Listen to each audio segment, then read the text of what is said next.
నడిచినా కూర్చున్నా మోకాళ్ళ నొప్పులు వస్తున్నాయా? ప్రాణ పెయిన్ క్లినిక్ లో అధునాతన చికిత్సతో మోకాళ్ళ నొప్పులు తగ్గించుకోండి. హాయ్ హలో నమస్తే, వెల్కమ్ టు అవర్ ఛానల్ మనం టీవీ. నేను మీ శాన్వి. ఈ రోజు మనతో పాటు సీనియర్ పొలిటికల్ అనలిస్ట్ అండ్ అలాగే సోషల్ యాక్టివిస్ట్ కృష్ణకుమారి గారు ఉన్నారు. ఆవిడతో మాట్లాడి ప్రస్తుత రాజకీయాల గురించి తెలుసుకుందాం. హాయ్ మ్యామ్, నమస్తే. ఎలా ఉన్నారు మ్యామ్? మ్యామ్, ఇప్పుడు మనందరికీ తెలిసిందే చంద్రబాబు నాయుడు గారు, పవన్ కళ్యాణ్ గారు పొత్తులో ఉన్నారు. మరి ఈ రోజు అయోధ్యలో నరేంద్ర మోడీ గారు, అలాగే పవన్ కళ్యాణ్ గారు, అలాగే చంద్రబాబు నాయుడు గారు భేటీ కాబోతున్నారు అనే విషయం అయితే మనందరికీ స్ప్రెడ్ అయింది. మరి ఈ భేటీ ఎలా ఉండబోతుంది? వీళ్ళు ముగ్గురు ఏమైనా పొత్తులోకి వచ్చే అవకాశం ఉందంటారా? ముగ్గురు పొత్తులోకి రావాలి అనుకుంటే ఎవరు ఆపలేరండి. రావచ్చు, అది వాళ్ళ ఇష్టం. కాకపోతే ఈరోజు పొత్తు పెట్టుకున్నందువల్ల అసలు పొత్తులు ఎందుకు పెట్టుకుంటారు? ఏదో ఒక ప్రయోజనం ఆశించే పెట్టుకుంటారు. అంతేగాని ప్రయోజనం లేకోకుండా బలి అవ్వటానికైతే పొత్తులు పెట్టుకోరు కదా. వీళ్ళ వల్ల వాళ్ళకి, వాళ్ళ వల్ల వీళ్ళకి పరస్పరం లాభాపేక్షతోనే పొత్తులు పెట్టుకుంటారు. కాకపోతే కొన్నిసార్లు దురదృష్టవశాత్తు ఏం జరుగుతుంటుందంటే ఒకరికి ఎక్కువ లాభము, ఒకరికి ఎక్కువ నష్టం వచ్చే పరిస్థితులు ఉంటాయి. అయితే ఇప్పుడు ప్రస్తుతం ఉన్న పరిస్థితుల్లో ఆంధ్రప్రదేశ్లో అన్వయించుకుంటే గనక చంద్రబాబు నాయుడు, పవన్ కళ్యాణ్ ఉన్నది ఆంధ్రప్రదేశ్లో. అవును. బీజేపీతో గనక కలిశారు అంటే అది బీజేపీకి లాభం అవుతుంది తప్పితే వీళ్ళిద్దరికైతే లాభం ఉండదు. మరి ఈ మాత్రం బేరీజు వేసుకోకుండానే చంద్రబాబు నాయుడు వాళ్ళతో కలుస్తాడా అంటే చంద్రబాబు నాయుడిని చాలా రాజకీయ చాణక్యుడు అంటారు. అవును. మరి అంత రాజకీయ చాణక్యుడి తెలివితేటలు ఏమవుతున్నాయి? మరి అంత నష్టం కలిగించే పని చంద్రబాబు నాయుడు ఎందుకు చేస్తాడు అనేది ఇప్పుడు ఇవాళ $1 మిలియన్ క్వశ్చన్. అవును. ఇప్పుడు ఆంధ్రప్రదేశ్ ఉన్న పరిస్థితుల్లో బీజేపీ బలంగా లేదు, అక్కడ అస్సలు బలంగా లేదు. ఏదో ఒక పార్టీతో పొత్తులో ఉంటేనే 1-2 సీట్లు వస్తాయి తప్పితే ఒంటరిగా పోటీ చేస్తే అది కూడా రావు. కానీ మరి అలాంటి బీజేపీ పార్టీతోటి పొత్తు ఎందుకు పెట్టుకుంటున్నారు అనేది ఒకటి.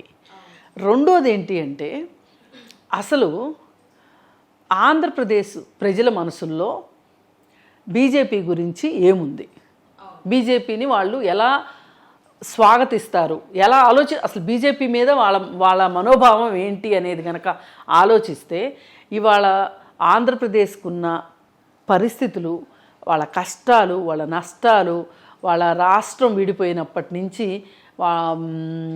పునర్విభజన చట్టం ప్రకారం వాళ్ళకి రావాల్సింది రాకపోవటము, వాళ్ళకి ప్రత్యేక హోదా రాకపోవటం, పోనీ దాని స్థానంలో ప్యాకేజీ రాకపోవటానికి కానీ వీటన్నిటికీ కష్టాలకి ప్రధానమైన కారణం బీజేపీ అని రాజకీయాలు తెలిసిన ప్రతి వాళ్ళు అనుకుంటున్న కఠిన వాస్తవం. అది అనుకునేది కఠినమైన వాస్తవం. మరి అంత కఠినమైన వాస్తవాన్ని తెలిసి కూడా ఎందుకు చంద్రబాబు బీజేపీ తోటి స్నేహం చెయ్యాలనుకుంటున్నాడు అని మనం ఆలోచిస్తే గనక పవన్ కళ్యాణ్తో పొత్తు లేకపోతే ప్రభుత్వ వ్యతిరేక ఓటు చీలి ఓడిపోతాననే భయం ఒకటి. రెండోది, పవన్ కళ్యాణ్తో పొత్తు పెట్టుకోకపోతే, బీజేపీతోటి కలిసి పొత్తు పెట్టుకోకపోతే పవన్ కళ్యాణ్ తన టీంలోకి రాడేమోననే భయం ఒకటి. ఓకే, ఈ రెండు ఉన్నాయి. ఇంకా పోతే మూడోది, అన్నిటికన్నా పెద్దది, ఇప్పుడు అధికారంలో బీజేపీ ఉంది కేంద్రంలో. మరి కేంద్రం చేతుల్లో కేంద్ర వ్యవస్థలు, సంస్థలు కేంద్రం చేతిలో ఉంటాయి.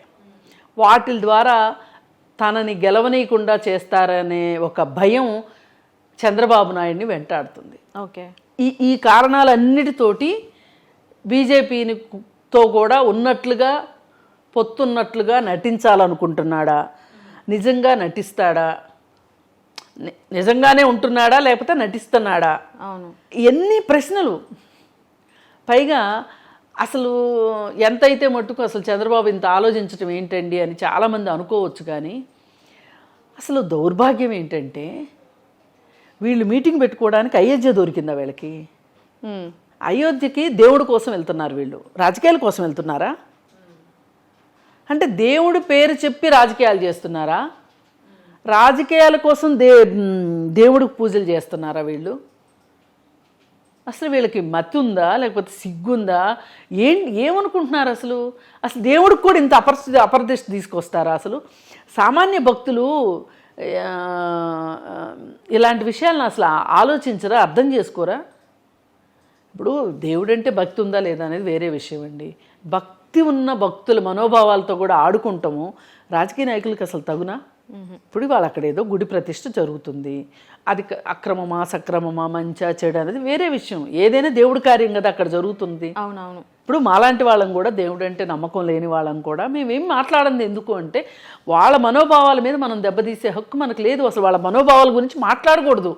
అది ఒక సిద్ధాంతం. అవును. ఇప్పుడు నా మనోభావాలు నాకెంత ఇంపార్టెంటో, గౌరవం నేను ఎంత గౌరవిస్తానో రెండో వాళ్ళ మనోభావాలను కూడా గౌరవించాలి.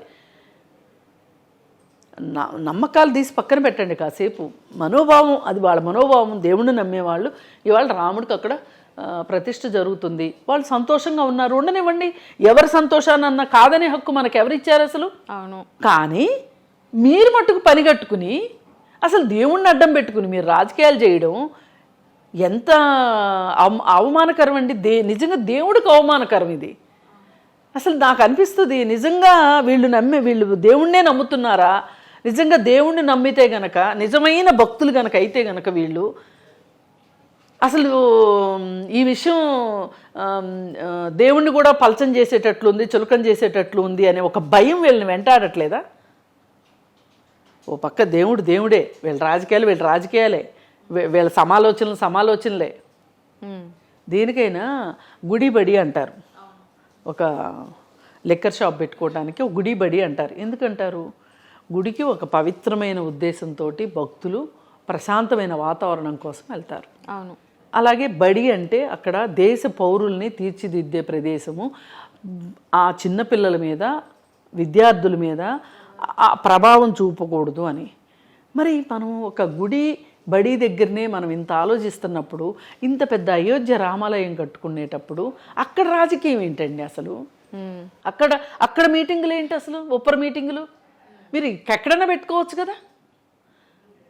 ఇప్పుడు దేవుణ్ణి నమ్మని మాకే దేవుడి మీద అంత గౌరవం మాకున్నప్పుడు, నమ్మకం వేరు గౌరవం వేరండి. నేను మళ్ళీ చెప్తున్నా, గౌరవం అనేది ఏంటి అంటే మీరు నమ్ముతున్నారు, మిమ్మల్ని నేను గౌరవించాలి. మీ నమ్మకాన్ని నేను మాట్లాడొద్దు. నేను కూడా నమ్ముతున్నాను అంటే అది వేరే విషయం. కానీ అక్కడ ప్రజలు నమ్ముతున్నారు దేవుడి గురించి. రాజకీయ నాయకులు మీరు కాసేపు ఆపుకోలేరా అసలు? ఢిల్లీ వచ్చి పెట్టుకోవచ్చు మీటింగు, లేదంటే హైదరాబాద్ వచ్చి పెట్టుకోవచ్చు. సరే హైదరాబాద్ కూడా ఎందుకంటే బెజవాడ వచ్చి పెట్టుకోవచ్చు. మీరు కులాసాగా రావడానికి ఎయిర్పోర్ట్లు అయితే ఉన్నాయి కదా, బెజవాడలో కూడా వచ్చి మాట్లాడుకోవచ్చు. అక్కడ భేటీ ఏంటి? నేను దాన్ని పూర్తిగా వ్యతిరేకిస్తున్నాను. పైగా ఆంధ్రప్రదేశ్ ప్రజలు బీజేపీ తోటి కలవడాన్ని అంతగా ఆమోదిస్తారు, హర్షిస్తారు అని అయితే నేను అనుకోను. మేడం, ఇప్పుడు ఈ భేటీ విషయంలో చూసుకుంటే ఒకప్పుడు బీజేపీ చెప్పేదన్నమాట, పవన్ కళ్యాణ్ గారితో మేము పొత్తుకు రెడీగా ఉన్నాము కానీ టీడీపీతో పొత్తుగా రెడీగా లేము, ఏదన్నా సరే పవన్ కళ్యాణ్ గారు డిసైడ్ చేసుకోవాలి అని బల్లగుద్ది చెప్పారు. మరి ఇప్పుడు దీన్ని యాక్సెప్ట్ చేస్తారా టీడీపీతో పొత్తుని? ఐ మీన్ ఈ భేటీలో ఏమన్నా వాళ్ళు తిరకాసు చేసే అవకాశం ఉందా? అంటే ఇప్పుడు టీడీపీ తోటి పొత్తు బీజేపీకి అవసరం, టీడీపీకి బీజేపీతో పొత్తు అవసరంలే.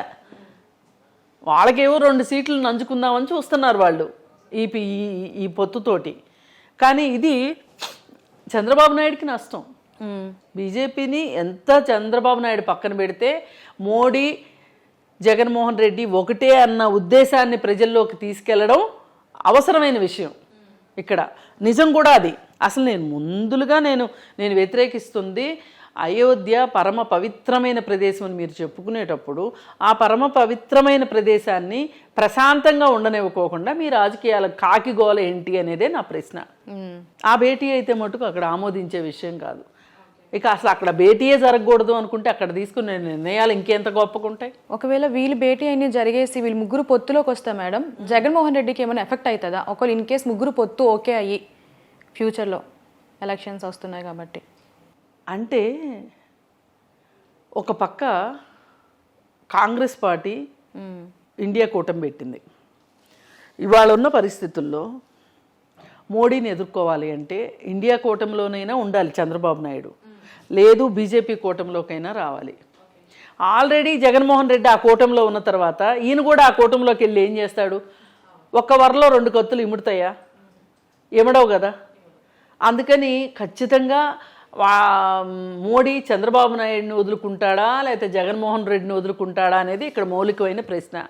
మోడీకి కూడా ఒక విషయం అర్థమై ఉండాలి, ఎందుకు చంద్రబాబు నాయుడిని వదలట్లేదు అని అంటే జగన్మోహన్ రెడ్డి ఓడిపోయే పరిస్థితిలో ఉన్నాడేమో, అందుకని ఎంపీ సీట్లు మొత్తం చంద్రబాబు నాయుడుకి వచ్చే పరిస్థితి ఉందేమో, అందుకే చంద్రబాబు నాయుడుతో ఉండాలనుకుంటున్నాడేమో మోడీ రేపొద్దున అవసరమైతే చేతులు ఎత్తడానికి.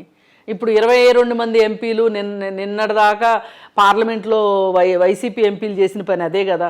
ఒక్క ముక్క మాట్లాడకుండా ఆంధ్రప్రదేశ్ గురించి చెయ్యెత్తమన్నప్పుడు చెయ్యెత్తడం, దించమన్నప్పుడు దించడం, వాళ్ళు చేసిన పని అదే కదా. అవును. అందుకని ఆ పార్టీ ఎలాగూ గెలవదు. అలాంటప్పుడు ఓడిపోయే పార్టీతోటి మనకి స్నేహం ఎందుకులే, గెలిచే పార్టీతోటి స్నేహం చేద్దాము అని చెప్పి తెలుగుదేశాన్ని దూవుతున్నాడేమో మోడీ.